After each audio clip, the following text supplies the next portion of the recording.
सीमा विवाद पर नेपाल की सरकार ने भारत के साथ बातचीत के सुझाव से साफ इनकार कर दिया है। नेपाल की संसद में वहां की केपी शर्मा ओली सरकार ने संविधान में संशोधन बिल पेश कर दिया है। इस बिल के जरिए देश के राजनीतिक नक्शे और राष्ट्रीय प्रतीक को बदला जा रहा है। नेपाल ने नए नक्शे में भारत के 3 इलाकों को अपनी सीमा के भीतर दिखलाया है। ये 3 इलाके हैं काला पानी, लिम्पियाधुरा और लिप्पू लेक, जो भारत की सीमा में आते हैं। लेकिन नेपाल इन पर दावा करता आया है। नेपाल की सरकार को संसद के भीतर मुख्य विपक्षी दल नेपाली कांग्रेस का भी अब समर्थन मिल गया है।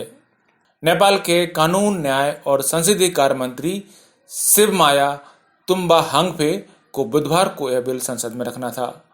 हालांकि नेपाली कांग्रेस के कहने पर सदन की कार्रवाई की सूची से ये बिल हटा दिया गया, क्योंकि पार्टी को CWC की बैठक में इस पर निर्णय लेना था। नेपाली संविधान में संशोधन करने के लिए संसद में 2/3 वोटों का होना आवश्यक होता है। इस तरह भारत और नेपाल के बीच काला पानी बॉर्डर का मुद्दा एक बार फिर से सुर्खियों में है। नेपाल इस मुद्दे पर भारत से बात करना चाहता है। नेपाल का कहना है कि आपसी रिश्तों में दरार पड़ने से रोकने के लिए काला पानी मुद्दे को सुलझाना अब बहुत जरूरी है। अपने नए नक्शे में नेपाल ने कुल 395 वर्ग किलोमीटर के इलाके को शामिल किया है। इसमें लिम्पियाधुरा, लिप्पू लेक और काला पानी के अलावा गुंजी, नाभी और कुटी गांवों को शामिल किया गया है। नेपाल ने काला पानी के कुल 60 वर्ग किलोमीटर के इलाके को अपना बताया है। इसमें लिम्पियाधुरा के 335 और कुटी गांवों को भी शामिल किया गया है। नेपाल ने काला पानी के कुल 60 वर्ग किलोमीटर के इलाके को अपना बताया है।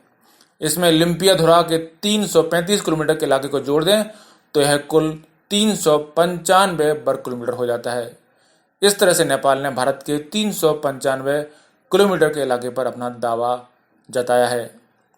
रक्षा मंत्री राजनाथ सिंह ने जब लिप्पू लेक से कैलाश मानसरोवर जाने वाले रास्ते का उद्घाटन किया, तभी नेपाल ने इसका विरोध किया था। उसके बाद 18 मई को नेपाल ने नए नक्शे में यह हरकत कर दी। भारत ने साफ कहा था कि नेपाल को भारत की संप्रभुता और क्षेत्रीय अखंडता का सम्मान करना चाहिए।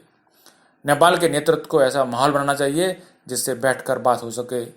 भारत और नेपाल के वर्तमान विवाद की शुरुआत दरअसल 1816 में हुई थी, जब ब्रिटिश हुकूमत के हाथों नेपाल के राजा कई इलाके हार गए थे। इसके बाद सुगौली की संधि हुई, जिसमें सिक्किम, नैनीताल, दार्जिलिंग, लिपुलेख, काला पानी को भारत को देना पड़ा था। यही नहीं, तराई का इलाका भी अंग्रेजों ने नेपाल से छीन लिया था। जब नेपाल के राजा ने 1857 में स्वतंत्रता संग्राम में अंग्रेजों का साथ दिया, तब अंग्रेजों ने उन्हें इसका इनाम दिया और पूरा तराई का इलाका नेपाल को वापस दे दिया। तराई के इलाके में भारतीय मूल के लोग रहते थे, लेकिन अंग्रेजों ने जनसंख्या के विपरीत ये पूरा इलाका नेपाल को दे दिया। नेपाल मामलों पर नजर रखने वाले लोग कहते हैं कि नेपाल के गोरखा समुदाय में वर्ष 1816 की जंग की हार की कसक आज भी कायम है। इसी का फायदा वहां के राजनीतिक दल उठा रहे हैं। जानकारों का कहना है कि दोनों देशों के बीच जारी इस विवाद में एक दिक्कत यह भी है कि नेपाल का कहना है कि सुगौली की संधि के दस्तावेज गायब हो गए हैं।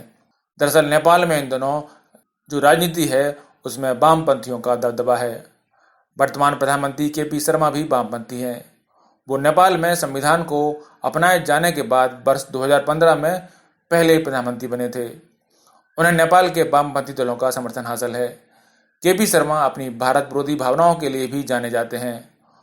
ओली ने पिछले चुनाव में भारत के खिलाफ जमकर बयानबाजी की थी।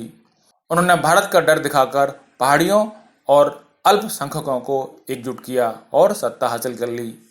अब वो चीन की गोद में जा बैठे हैं और उसी के उकसाने पर भारत से रार ठान ली है, जिसका जरिया ये नया नक्शा बना है। ब्यूरो रिपोर्ट, पत्रिका टीवी।